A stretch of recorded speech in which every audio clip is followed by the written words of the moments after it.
Кога зборуваме за превенцијата на било кое поле или во било која област е особено важно, бидејќи превенцијата е онаа која што може да спречи понатаму многу работи, многу случувања и ситуации кои што можат да остават голема трага или последици.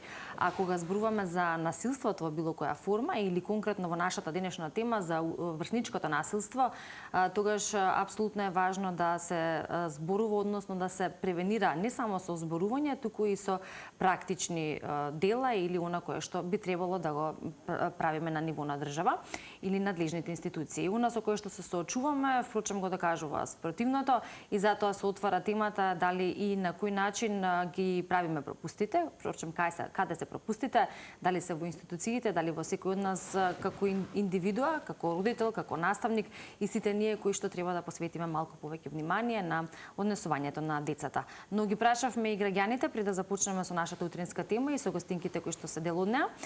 Ги прашавме граѓаните, оние кои дадоа одговори за последните случувања на врсничко насилство кај нас, за тоа кое е нивното мислење, каде на каков начин треба да се постапува или каде грешиме и што е она кое што тие го споделуваат како впечаток. Па во продолжение може да ги слушнеме одговорите. Како ги коментирате последните случувања со врсничко насилство? Па коментирав и на Facebook, мислам дека најголем проблем е се социјалните мрежи. Страшна работа, како да речем, на целото општество како фрлена дамка некој. Голем проблем. Јас имам внучења, школарчења, разговараме многу често на таа тема. Ми се чини дека социјалните проблеми направија луѓето да бидат многу помалку толерантни, многу понервозни, поагресивни. Сето тоа влијае на децата. Па тоа е голем проблем на општеството. Има доста кампањи, се надевам ќе има ефект од нив. Според вас, кои се најглавните причини? Зошто има Родителите, да. Основното воспитување е домашно. Ја мислам дека се наставниците и родителите. Таа агресија кај децата потекнува можеби од условите во семејството. Значи прво и основно што треба да се запази е еден регуларен, квалитетен, хармоничен однос во семејството. Децата да гледаат љубов меѓу родителите. Што мислите, што треба да превземат училиштата за да се спречи овој проблем? Секако дека педагозите и психолозите во училиштата треба да влијаат повеќе и повеќе да бидат ангажирани со едукација, со држење на некои семинари за родители и за деца. Училиштата да ги воспитаат децата. Тоа им е работа и да се завршат работата, а не само да се земаат плата. Училиштата заедно со родителите треба да се обидат да осмислат некои нови интересни работи кои што ќе ги оттргнат децата од социјалните медиуми. Многу повеќе да се активираат психолози во школите.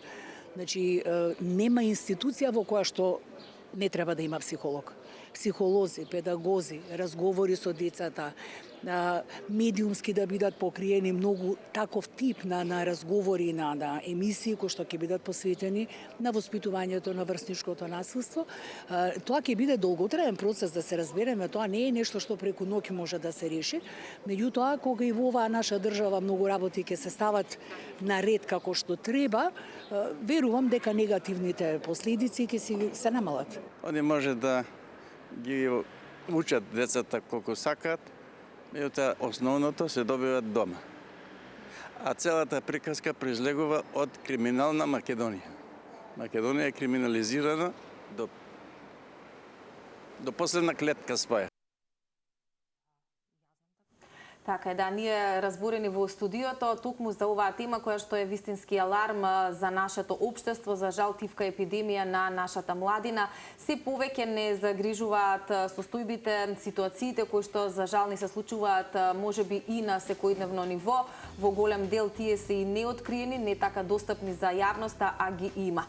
Навистина е тема и поле на кое што многу треба да се работи, многу треба да се зборува. Ние зборуваме колку што можеме гласно во медиумите се со цел да можеме колку толку да промениме одредени работи. Но нашата мисија продолжува и понатаму, а во следните минути ќе зборуваме токму за оваа тема која што споменав за жал некако ни стана секојдневие.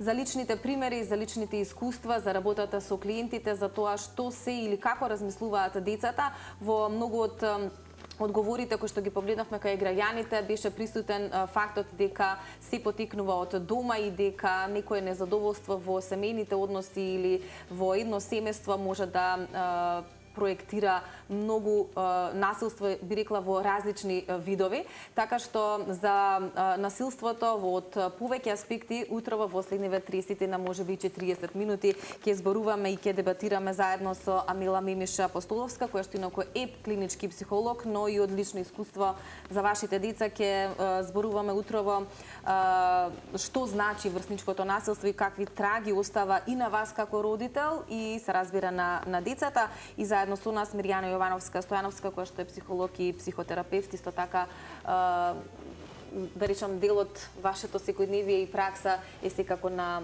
оваа тема. Добро утро и добре ни дојдовте. Добро утро. Добро утро, добро ве најдовме. Да, ние споменав и зад камерите додека траја дел од разговорите и нашите прилози, веќе ја дискутираме на оваа тема која што не загрижува сите. Но ајде некако ќе се надоврзам на анкетата и на одговорите, бидејќи во многу наврати тие споделија се потекнува од дома.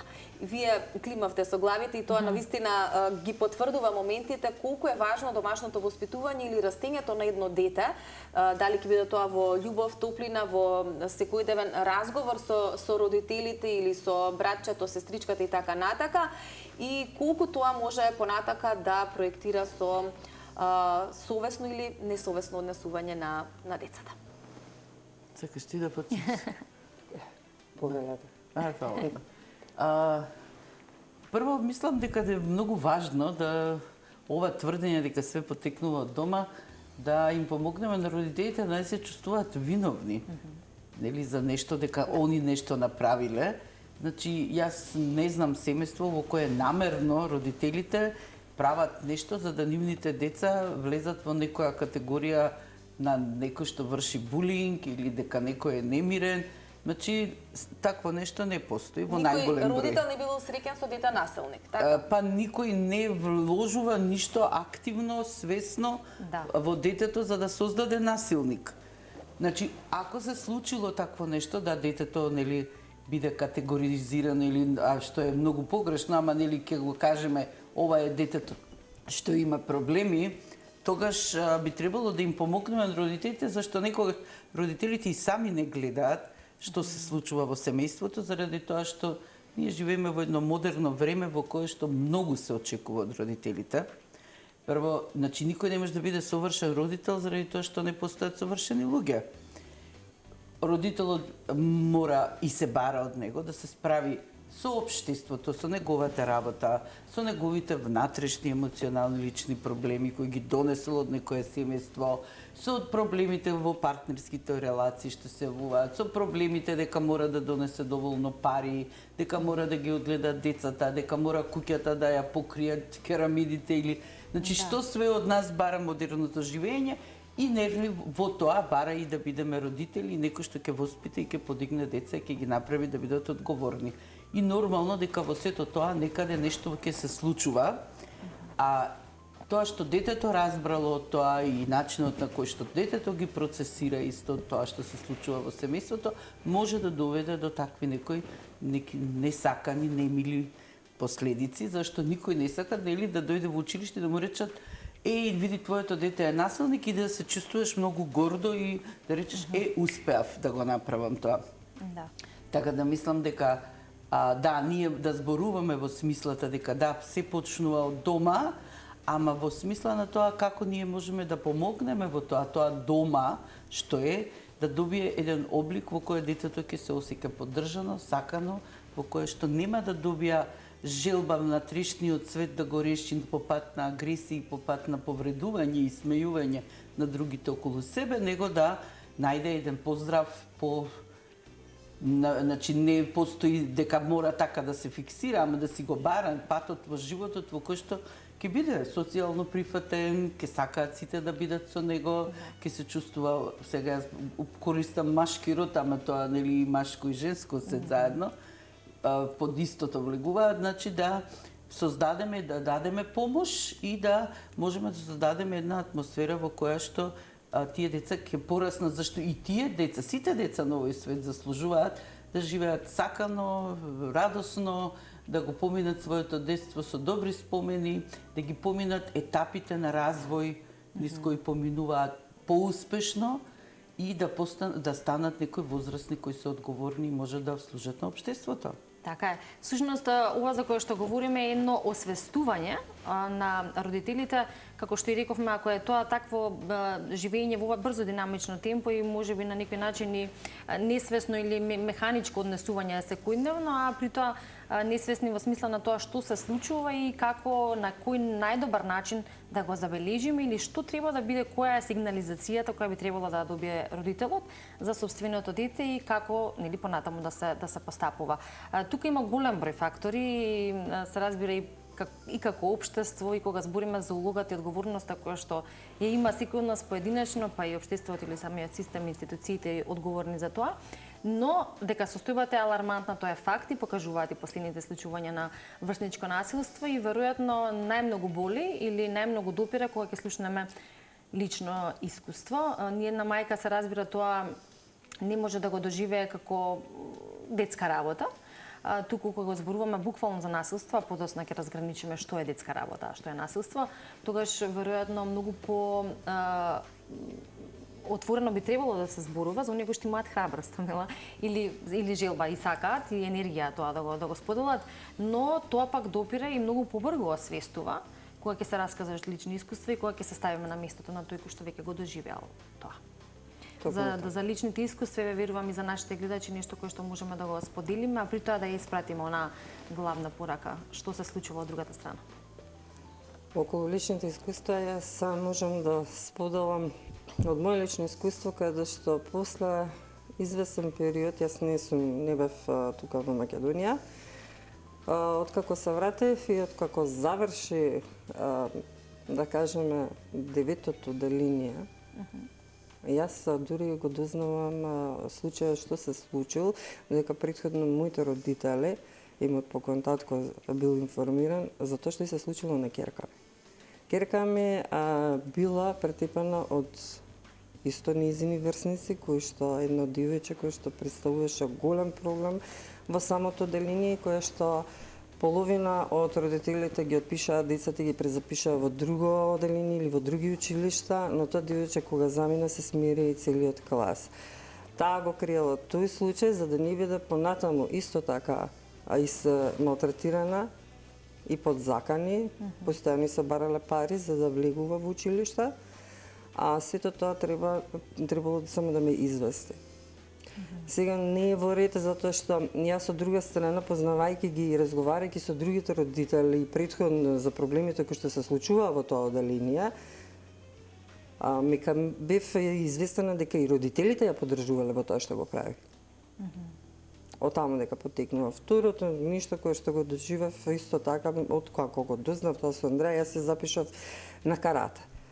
Работа со неја, ја запишав на карате за да може едноставно да ја врати самодовербата, да свати дека нема различности и дека не е ништо помалку вредна од незиниот вроден деформитет кој што е на ногата и за да им изгради дисциплина. Дали е долг тој процес, ако можам да го наречам, на рехабилитација или не знам, поправете ме ако грешам, меѓутоа тоа е дефинитивно нешто во кое што се нарушува и самодовербата, се менуваат, тука се многу емоции, роле постар веројатно од емоции кај едно дете, што се може да доживее во многу наврати зависно од возраста, можеби не знае како да ги проектира, како да ги искаже, па се случува еден хаос. Вие велите малку подоцна дознавате колку е тоа процес за да се врати во едно нормално функционирање, колку едно дете кое што е жртва на некое такво насилство може понатака да се врати нормално да функционира? Првото нешто каде што го приметив беше повлекувањето низ. Од она ведрана, смеана, активна, амбициозна девојка, мислам девојче, сега веќе девојка. Тогаш седно оделение. На истата возраст, да кажеме, како сега што се случува ова актуелна васина, што мислам тема која што е овие девојчињата. Го видов незината повлекување, дека она се повлече, едноставно не сакаше да комуницира повеќе со надворешниот свет, да излегува многу, како што излегуваат и другите, да се облекува како што се облекува девојчиња. Повеќе ми одеше така си одбра, така по класична облека и јас тука го приметив веднаш низиното однесување дека не е типично за она девојче јас кој што се го познавав. Но после колку време, бидејќи не Јас го пратев, да кажем, 1 година од како дојдов, но они сепак не сакале да ме информираат. Неколку пати сакав да отидам во училиште и да се распрашам за што станува збор. Она беше така што каже мамо те молам не оди, за да не биде понатаму малтретирана. Да, тука е стравот. Да, тука е стравот. Имаме категорија на деца кои што се пасив bystanding, би ги кажала, ајде да ги преведеме, или оние пасивни наблюдувачи, каде што мама и тато дома им кажале доколку пренале. Мама и тато дома им кажала не се меше. Тоа не се меше, во суштина е соучество. Ако не се каже и да се превенира, значи веќе станува соучесник во тоа малтретирање кое што се случува и продолжува континуирано. Многу е важно и многу е долг процесот, не можам да кажам дека не беше долг, дека во каратето и требаше минимум 2 месеци додека се прилагоди на дисциплината, на сеопшто самодовербата да се врати. Сега веќе во боречки во штини во ММА и мислам ќе кажам некој храбро си се застапува и себе си, но таа е сега кој што го брани брати, затоа што и брати беше во неколку наврати дете кое што е со аутизам, кое што не знае да повреди никого више, леон сите го знаат. И јас доста гласно пишувам кога ќе се случи ништо и нема да молчам ниту понатаму. Да бидат освестени родителите, она се застапува сега и за брати да го заштити и секое друго дете кое што е немоќно, затоа што не да го заштити да го изврати со насилство, тоа е строго забрането. Има граници. Јас сум поставила граници како родител и авторитет. И секако дека во фазата на тинејџерството, во овој пубертет кој што го поминуваат децата, они сакаат да ги нарушат границите, но секако јас ќе ги изградам повисоки и нема да дозволам. За жал, авторитетот е одземен и кај наставниците, кај образованиот кадар, и кај и родителите, може би, треба да го постават на повисоки цели. Во однос на Леон беше исто така во училиштето. Тоа што се случи со Андреа се случи 2022 година. Ова што се случи со Леон беше 2023, каде што, или 24-та, сега треба да се навраќам назад. Беше од повозрастно лице, што не можам да кажам дека е врсник негов, туку би го именувала соученик повозрастен. Од повисоко одделение. Да. Исто 9-то одделение, генерација на ќерка ми која што тогаш учеше во тоа училиште. Беше потурнат по грб и беше исменен дали машко или женско, на што веднаш неговата другарка изреагирала, го повлекла во училница и он почнал да плаче. Мене ме известија, јас реагирав кај директорот веднаш, се јавив и не можам да се пожалам од тогашниот директор кој што беше, не можам да се пожалам од неговата стручност и спретност која што веднаш изреагира со целата, од дефектолог, педагог, психолог, со се што беше вклучено. Отидов во училиште, го повлеков Леон во тој момент од училиштето, тој еден час не зборуваше, па со другарка му, со сестра му, излеговме во парк, му требаше време да се врати. Потоа имаше мета, беше на петардите. На исмевање. Им беше интересно на децата, додека родителите ним не се гледат и не реагираат. За нив беше тоа нормално нивните деца да фрлаат петарди во парк, каде што беше исто така со петарда, каде беше фрлена тоа. Тие деца со аутизам имаат се хиперсензитивни на се, на секој звук. Каде што ги затвори ушите и со врискање тргна од тогаш, веќе тој не излегува по паркови. Се уште. Се уште не излегува. Да, само тоа да го потенцираме дека одиме заедно. И мама треба да биде со него или дада да биде со него. А тој не оди сам. А паркот ни е многу близко. Не тоа се излегува. тие трауми кои што остануваат, волат како родител, верувам, и чувството колку и да зборуваме вака, не можеме да го доловиме тоа што вие лично си го чувствувате, но еве од стручен аспект, со оглед на тоа што и вие заради можеби животната студија која што ја живеете, станавте клинички психолог, колку овие трауми можат да се излечат? Траумата не се лечи.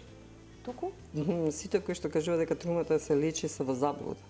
туку ќе се научи да се живее со низа и е добро да се разработат емоциите, за да некако се оттргне барем дел да може да продолжи таа личност да функционира.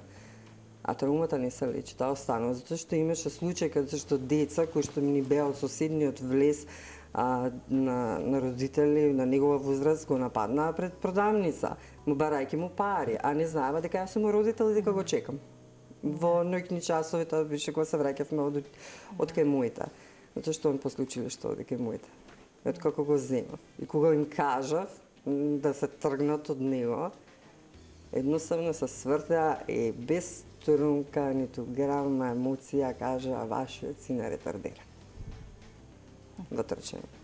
Од тогаш Леон има травма и се уште кај него уште живее тоа и треба да се работи, кој ќе се затемни веќе, тој не излегува. Или кога ќе му го пратам и преку ден во продавница сами откажува, бидејќи децата со аутизам не знаат да ги сокријат ниту зборовите, ниту емоциите, да ги потиснат ништо, да ги сокрија мамо парите. Мене веќе ми е тоа аларм. Дека он се уште во него тоа живее, не и јас го потикнувам. Нема никој, нема деца, иако има деца. Он кога ќе излезе веќе надвор ќе може да помине низ нив.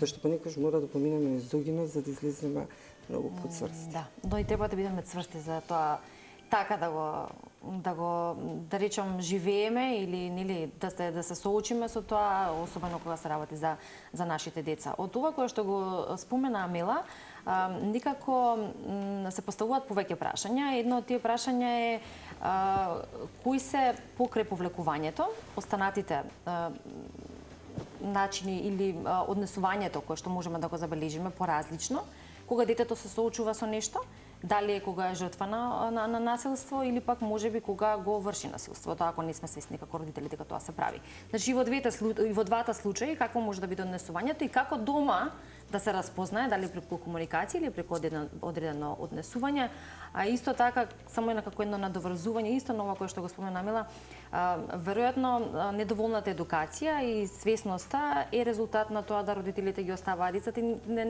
не се заморуваат со тоа дали ќе ги испукаат петардите, па дали тоа ќе влијае лошо или не, можеби веројатно поради недоволно знаење или нели го немаат тој податок дека токму тие деца се подложни на такви реакции и последици од петардите и слични нешта, па и во случај кога нешто, еве, ако знаат за врсничкото насилство, велат не се меше, но ако тебе некој нешто те нападне, тогаш не почнеме прв, но тогаш ако ти се случи тебе, треба да вратиш.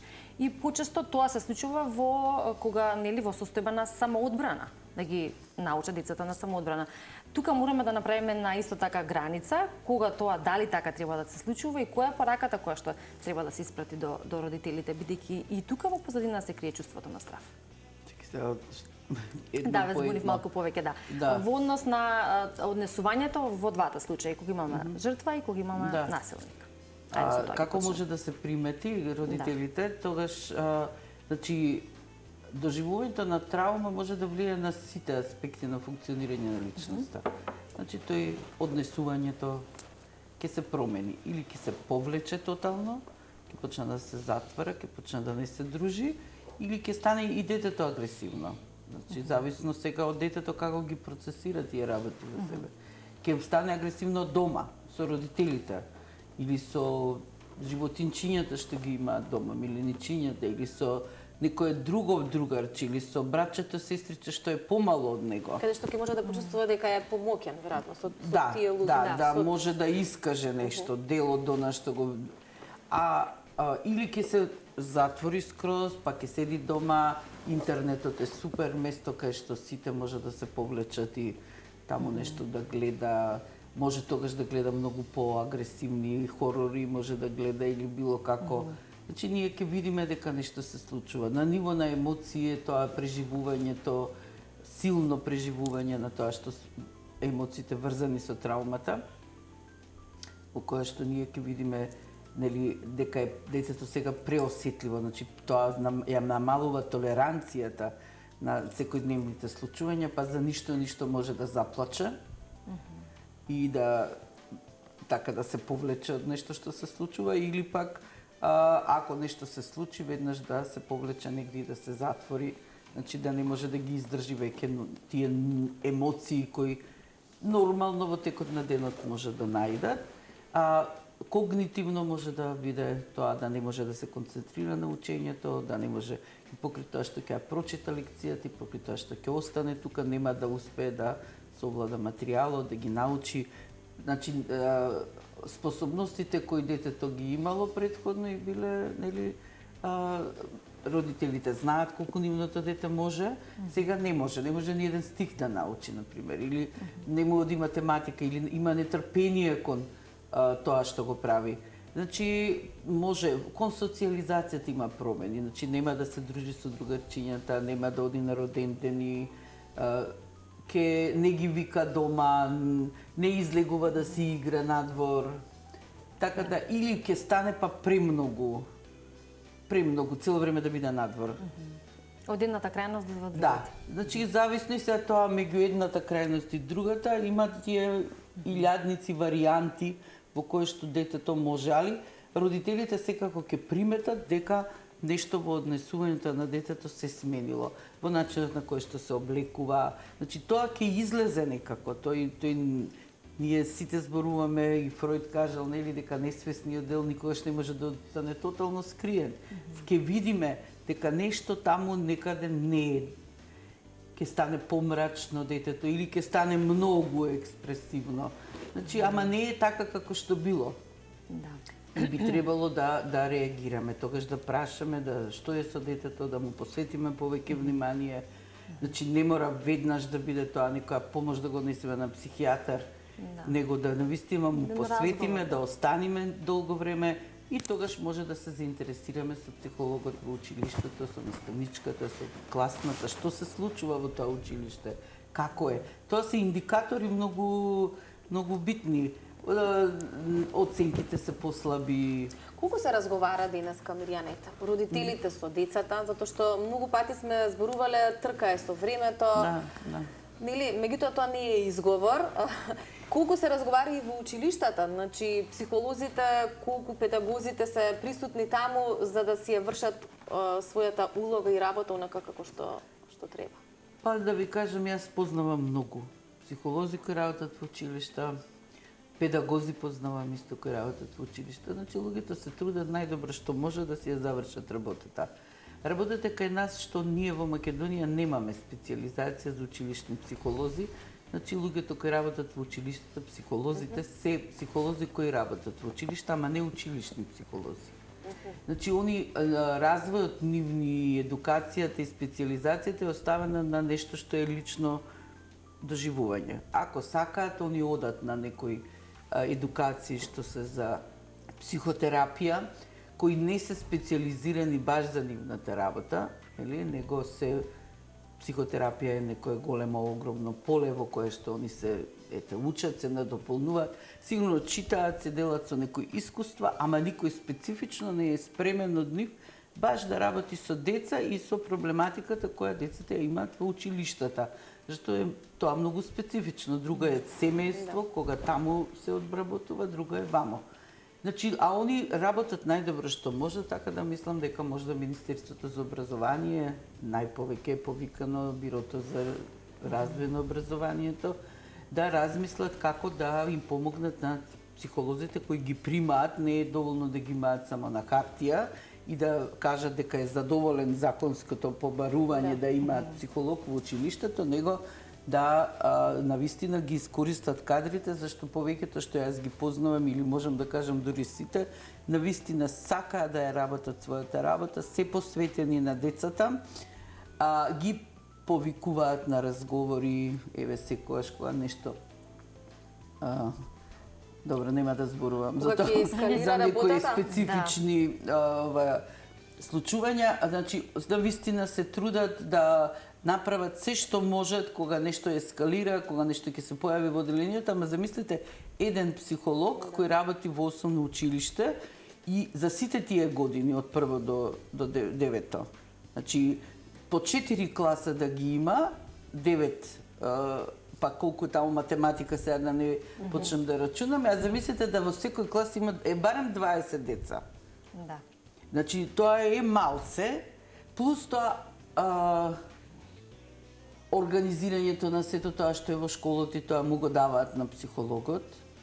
нели, би требало и училиштето, нели, самото училиште, општините, секој што е засегнат со тоа, да му помогнат на тој психолог да ја заврши својата работа најдобро што може. Прво да им помогнат со така специфична една едукација, како ќе го направи тоа Министерството, има паметни луѓе, и некои динари ќе потрошат од буџетот, нели, малце на тоа. Да, Тоа веќе треба сериозно да се размислува, затоа што ова е аларм за нашето како стратегија. Да, би требало малце нешто да се размислува. Да, само пред да додаде Амила, јас би сакала да се навратам на моето претходно прашање, односно вториот дел кој што ние го одговоривме, аз сметам дека е особено важен, кога и надоврзувајќи се на кое што претходно го спомена Амила, кога се соочуваме секој ден со случаи кои што ги слушаме на вести, ги читаме и гледаме на социјалните мрежи, никако секој родител па повторно свесно или несвесно го има тој страв во себе дали тоа можеби да му се случи утре на моето дете и што да направим и како на кој начин да го заштитам. Тој заштитнички однос е природен однос кој што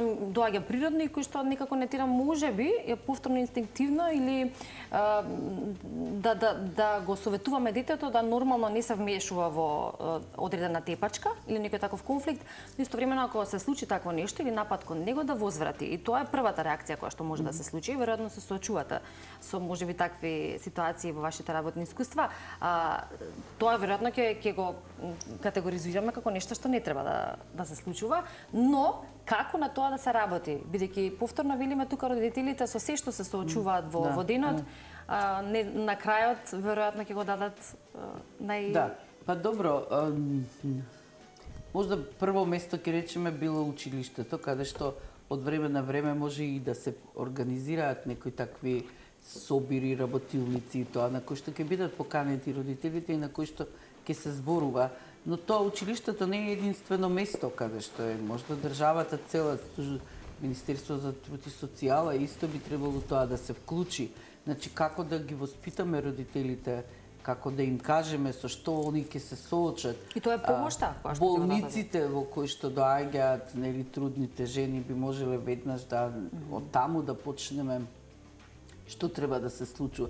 Значи, што е во едно семејство? Ние не може да им дадеме прирачник. Еве ти го ова и сега детево ќе се роди и ти вака ќе правиш како што пишува точно тука. Значи нема тоа, ние сите читалме кога сме раѓале деца, ама тоа нема везе со пракса. Да, ама она зашто ќе го спремиш родителот што треба да биде, нели, следниот или мајката и таткото е дека детето што ќе го донесат на свет останува дел од нивната најголема одговорност, затоа што ниедно дете не побарало да биде донесено на светов. Го раѓаме според некои наши идеи, убедувања или шо ли е тоа. Ја стануваме одговорни за тоа дете и законски до 18 години и за тие 18 години ние треба да го спремиме тоа дете да стане одговорно, да стане сигурно во себе, не сигурно дека е најдобро на светот, него сигурно дека кога ќе ги донесе животот предизвиците, јас ќе направам најдобро што можам јас да одговорам на тие предизвици. Ќе учам, ќе се трудам, ќе работам, не заборавајќи се себе си, да бидам центарот на сето тоа. Значи, голема една многу сложена работа, ама е нешто што ја имаат родителите и тоа е нивната одговорност. Може да они да се разведат, може да пишат у новина, јас откажувам од моето дете. Мислам, одговорноста е нивна. Може никада не дојде да го видат детето, одговорноста е пак нивна. Без разлика како се однесуваат. Еднаш како ќе станеш родител, таа одговорност сам си ја земаш, зашто сам си одлучил да станеш родител и никогаш не можеш да се откажеш од тоа. И законски, и през името да се смени, и било какви документи да се следат, тоа е све правилно направено. Ама во суштина, родителот секогаш ќе биде родител и ќе биде одговорен. И затоа е многу добро. Ако не знаат што да прават, нека прашаат. Има каде све да се праша. Од матичниот доктор до психијатар, до сите психолози, сега се повеќе ги има, работат секаде. Одете и прашајте. Не значи дека све знае, исто како да земеш струја да поправуваш. Никој не знае струја да поправи. Ама ќе најдеш начин, нели? Така е и ова. Никој не знае зап да си пломбира. Кога те боли забот, ти ги идеш на стоматолог. Така и ова, кога не знаеш што да правиш со детето, а Ние сите во некој дел од животот не знаеме што да направиме. Ако сме знаеле кога биле мали, кога бидат адолесценти, нема да знаеме. Ако знаеме кој е со учењето, не знаеме со дечковци, со девојки што да правиме. Така да некаде ние не сме семокни. Нормално дека родител кај можеш све да знаеш. Ама имаш да прашаш, да го научиш, да се заедно со детето, сам, со родителите двата или било кој, баби, дедовци, секој што е околу децата, значи треба да направи. Важно е да бидат свесни дека треба да прашаат. Да прашаат и да направат подобра верзија од имам проблем, оди прашај. Да. А Мила, нешто сакате да додадете околу предлозите кои што може би ги имате како начин за подобрување на целата состојба? Имам уште една состојба која што не би ги обвинила тука родителите, но може да го препознаат кај детето, а која што не се лечи со психијатар. Тоа е Obsessive Defiant Disorder, обсесивно-компулзивно нарушување, кое што не прифаќа авторитети, едноставно или е насилник дома, или е насилник во училиште. Едно од тие две. Може дома да е оној кој што не го прифаќа авторитетот на родителот, кој што постојано пркоси на тоа што колку и родител да пробува да поставува граници и се, тој е така вроден со такво нарушување. И тука би требало малку да се повеќе заинтересираат на тие, ете има некои обики кои што ги држам и кои што понатака и тој со Мирјана ќе се мрежиме за да го оформиме тоа во однос на родителите, да го препознаат кај детето, тој како што OCD-то се препознава, како што ADHD или ADHD-то, хиперактивноста. Исто така и обсесивното компулзивно нарушување е клучно, каде што не можеме да го обвиниме родителот. Но во повеќето случаи каде што јас имам видено е она каде што и родителите не признаваат. И во што се случи со Леон во тоа училиште, не беа повикани родителите на тоа дете, но јас инсистирав на вон училиштето да се сретна, не јас лично го пратив супругот да се сретне со нив, каде што и двајцата родители му се просветни работници. Работат во друго училиште како наставници. И како реагира? По тоа што ми го пренесе родителот, реагирала на многу лош начин со викање према детето, што тоа не е во ред. Не треба на детето да му патуваме критика веднаш. Треба да седнеме да поразговараме што е причината што го натерало детето да биде такво и да изреагира на таков начин. А не веднаш да превзимаме мерки со насилство, па тоа нормално повторно ќе биде насилник и понатаму. Особено па не и пред околината или да им пред... се олесни исто така на училиштата, може да се превземат мерка, бидејќи денеска сите деца се плашат да го искажат тоа доколку видат дека се случува.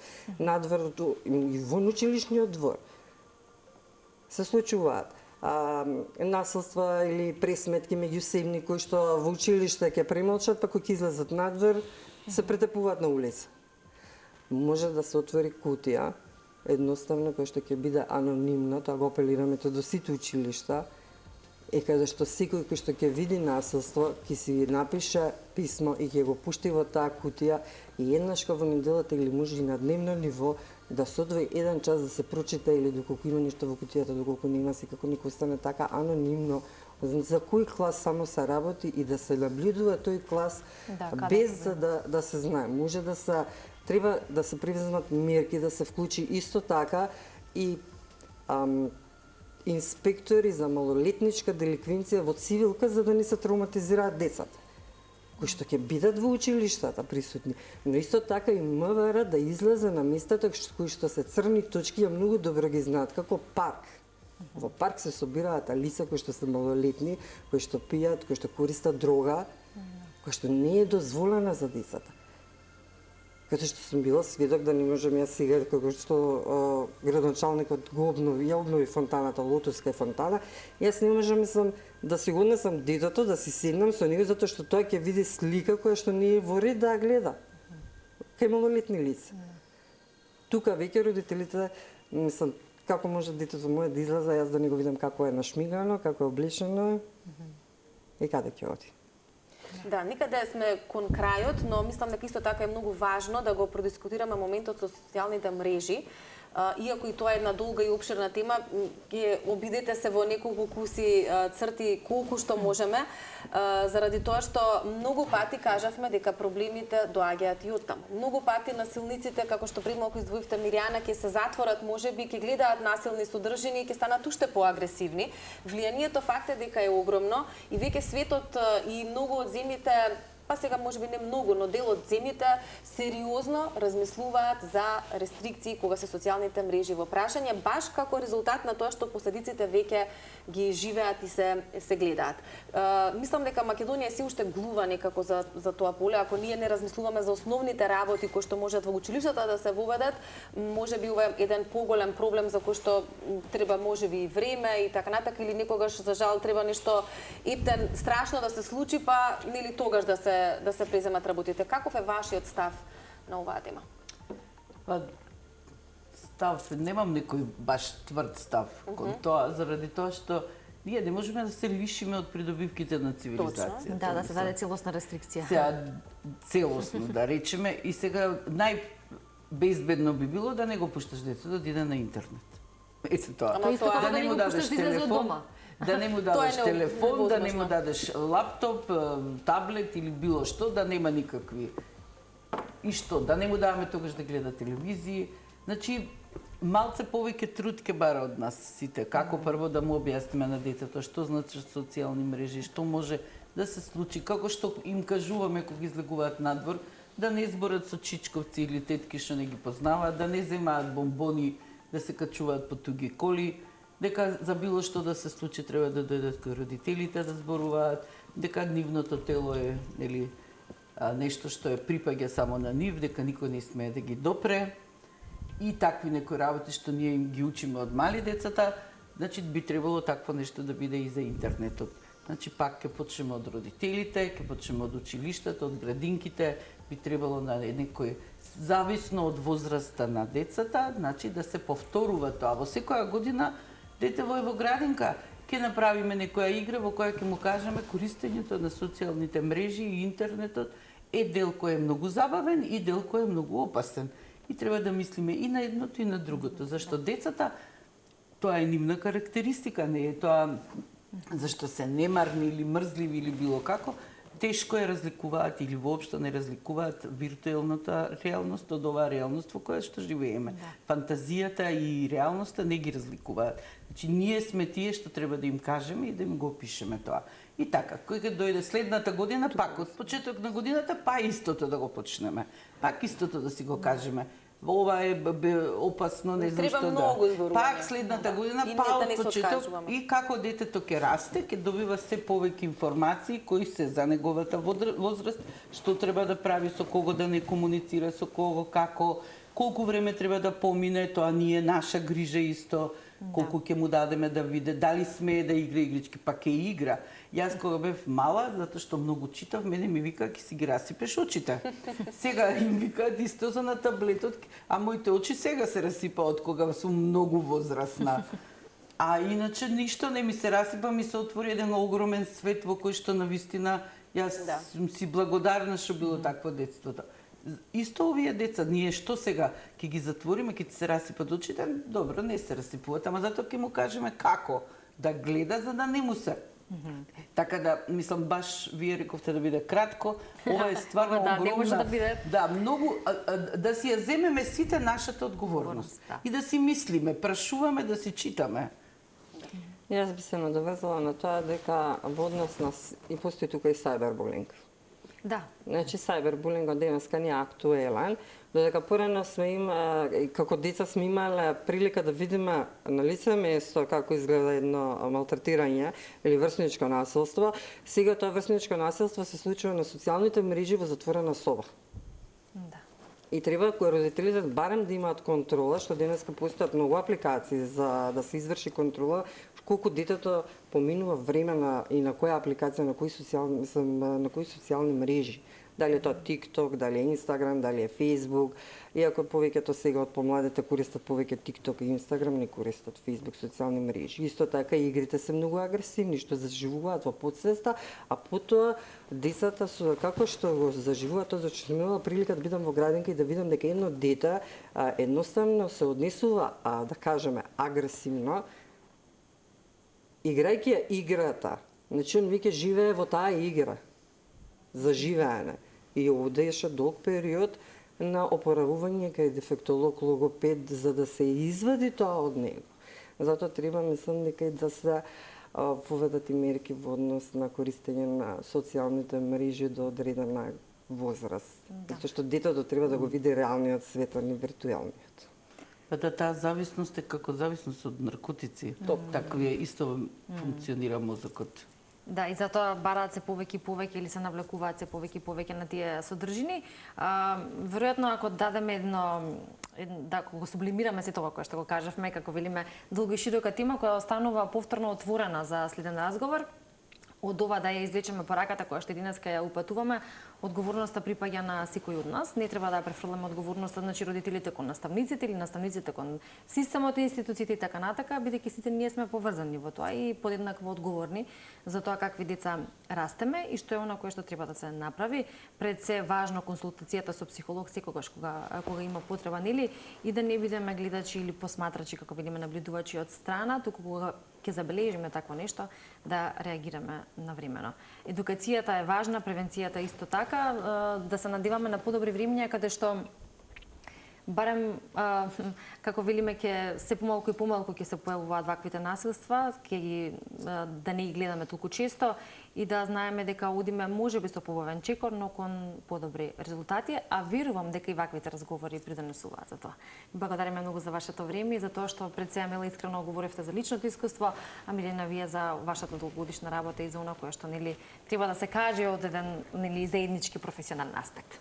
Ви благодариме уште еднаш. Благодариме исто така за поканата и тука сме за понатамошна Да.